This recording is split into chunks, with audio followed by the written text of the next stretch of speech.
Alors bonjour tout le monde, bienvenue à la Minute du Président du 20 septembre. Alors écoutez, aujourd'hui moi je voudrais vous parler du contexte politique dans lequel notre lutte s'inscrit. On en parle depuis longtemps.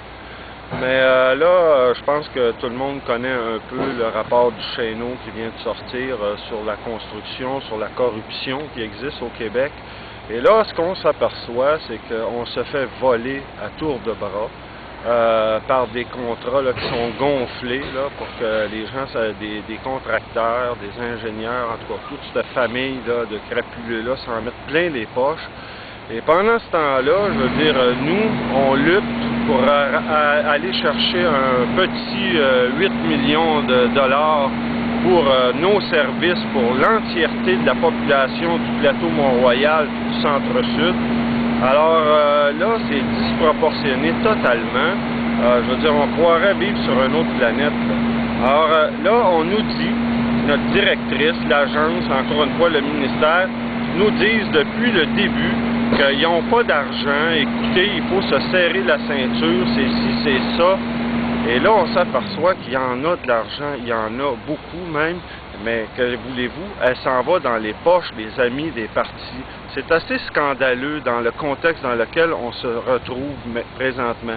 Alors nous, c'est certain, on le sait depuis longtemps, que oui, on a des problèmes au C3H Jeanne-Mance, mais le problème se rattache à des problèmes encore plus vastes, c'est-à-dire c'est tout un enlignement politique qu'on sait qui est là depuis le début, c'est-à-dire un gouvernement qui veut en catimini déconstruire les services publics.